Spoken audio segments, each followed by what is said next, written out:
Assalamualaikum warahmatullahi wabarakatuh.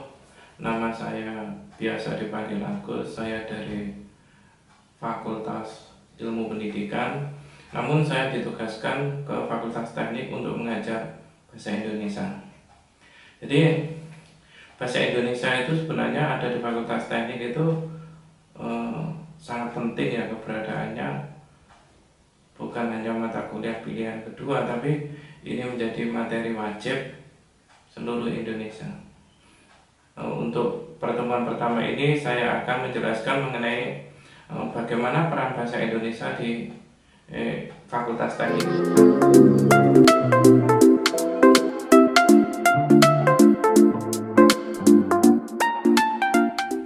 Mungkin kalian mahasiswa-mahasiswi dari Fakultas Teknik, dari baik elektro, teknik sipil, atau teknik industri itu akan bertanya, kenapa kok saya belajar bahasa Indonesia?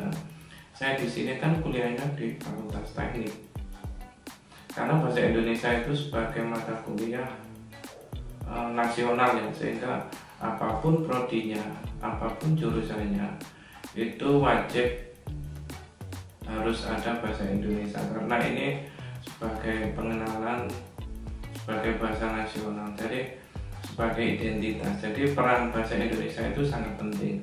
Pentingnya bahasa Indonesia sebenarnya dalam Fakultas Teknik itu menurut saya hanya satu ya, yaitu sebagai etika komunikasi. Jadi etika komunikasi itu memiliki dua pemahaman. Yang pertama yaitu etika komunikasi lisan, yang kedua etika komunikasi tulis. Etika komunikasi lisan itu bagaimana dalam perkuliahan bahasa Indonesia itu diperkenalkan tentang penggunaan pilihan kata yang baik dan tepat. Jadi etika itu pada saat kita berbicara dengan orang lain, dengan suasana resmi, bagaimana dengan para dosen atau dengan para petinggi di suatu pekerjaan itu. Jadi di situ ada semacam etika komunikasi yang tepat. Dan jangan sampai pada saat komunikasi sederhana semacam itu menggunakan suatu kalimat-kalimat deklaratif, jadi tidak tepat. Jadi di situ peran penting bahasa Indonesia di program selain prodi bahasa Indonesia. Terus yang kedua sebagai peran dalam penulisan. Jadi sering perkuliahan dan itu pasti ya, makalah-makalah itu kan menggunakan bahasa Indonesia. Di mata kuliah bahasa Indonesia ini setidaknya diperkenalkan cara penggunaan pemakaian bahasa Indonesia yang baik dan benar.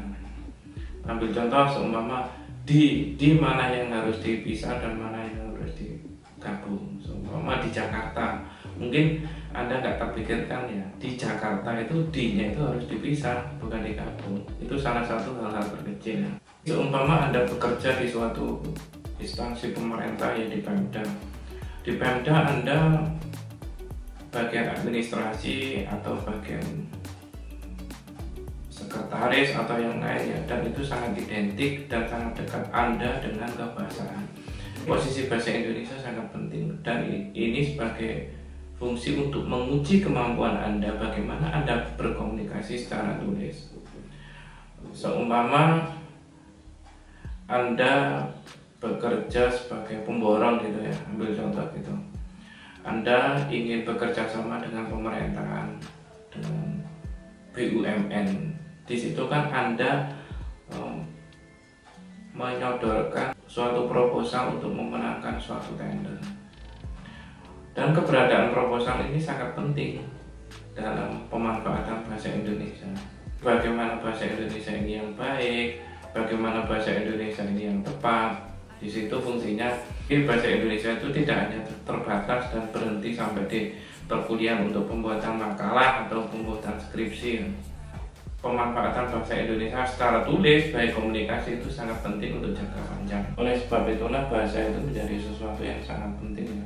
Sering terjadi kasus baik di kasus lokal atau kasus daerah, atau mungkin kasus teman atau tetangga, itu sering tersulut, sering terjadi konflik sosial, Itu karena bahasa itu sendiri. Bagaimana bahasa itu menjadi sesuatu yang sangat tajam ya. Suatu bahasa pula orang bisa masuk penjara.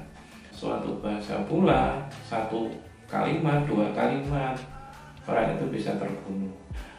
Bahasa itu bukan sesuatu yang diteorikan, tetapi bahasa itu sesuatu yang harus dipraktekkan dan sesuai dengan prosedur. Bahasa itu akan ditransaksikan itu harus sesuai konteks siapa yang harus dihadapi, mereka itu siapa, dan dalam kondisi yang semacam apa. Kondisi psikologis itu juga sangat mempengaruhi untuk bagaimana kita untuk melakukan suatu komunikasi. Bahasa itu bukan sesuatu identitas yang rendah dalam perkuliahan kali ini. Melalui bahasa kita banyak menggali, kita banyak belajar, kita banyak bertanya mengenai identitas, bagaimana bahasa itu bagaimana bahasa itu ditransaksikan ke dunia sosial. Bahasa Indonesia itu bukan seperti yang Anda bayangkan, seperti mengenal kalimat, mengenal kata, mengenal paragraf. Hal-hal semacam itu dalam perkuliahan di sini adalah bukan ranah mempelajari, menteorikan itu, tapi bagaimana tentang bahasa-bahasa itu diaplikasikan ke dalam dunia konkret. Selanjutnya saya akan menjelaskan mengenai sistematika dari kontrak perkuliahan bahasa Indonesia ya. Perkuliahan kontrak bahasa Indonesia di masa pandemi semacam ini, saya tidak begitu banyak membebankan kepada kalian. Kuliahnya itu tidak terikat waktu. Seumpama jadwalnya hari Senin jam 8, maka Anda harus melihat pemaparan dari saya itu hari Senin jam 8 kan. Jadi perkuliahannya itu sangat fleksibel. Nanti saya membuatkan sejenis penjelasan video-video kebahasaan. Di situ nanti tugas Anda adalah setiap satu pertemuan atau satu video Anda merangkum yang sudah saya jelaskan. Itu menurut bahasa Indonesia yang baik dan benar. Jadi Anda kan sudah bisa mendengarkan, menyimak apa keterangan dari saya ya. Saya ingin menguji kebahasaan Anda melalui bahasa tulis itu.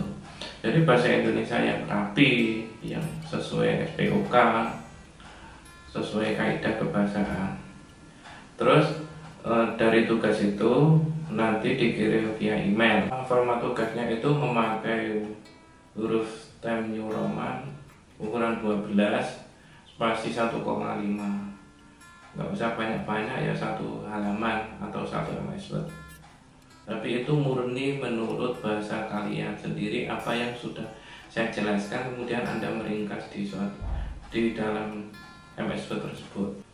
Nanti akan saya cek, saya akan nilai ini plagiat atau menyontek dari yang lain atau enggak. Menemukan persamaan di temannya, maka saya akan blacklist. Dengan tugas ini sebagai absensi kalian, jadi absen itu enggak ada.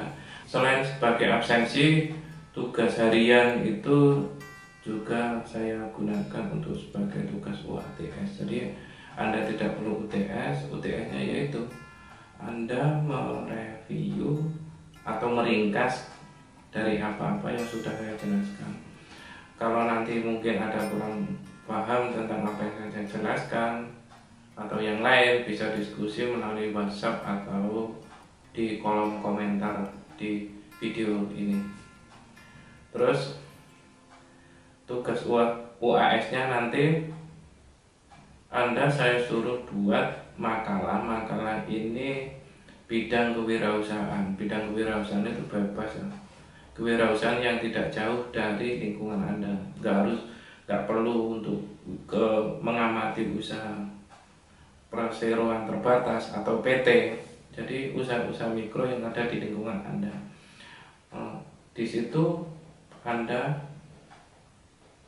paparkan secara detail bagaimana proses kewirausahaan, bagaimana awalnya, bagaimana distribusinya usaha tersebut, bagaimana kendalanya, dan lain-lain. Itu dijelaskan di situ. Kenapa sih saya tugaskan kok sangat jauh berbeda dengan perkuliahan bahasa Indonesia?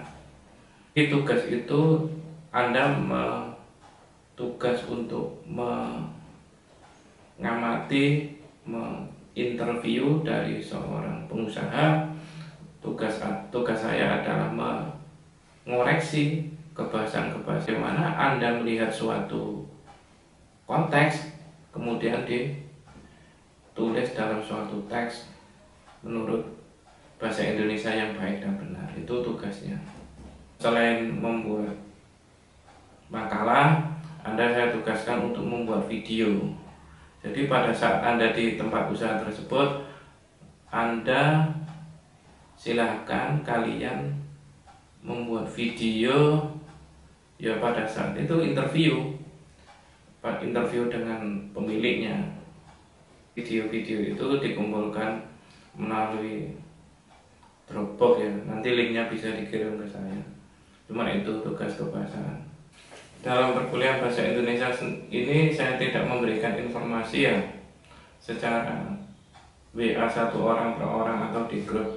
Para mahasiswi baik teknik elektro, industri ataupun teknik sipil, silakan klik lonceng atau subscribe di situ.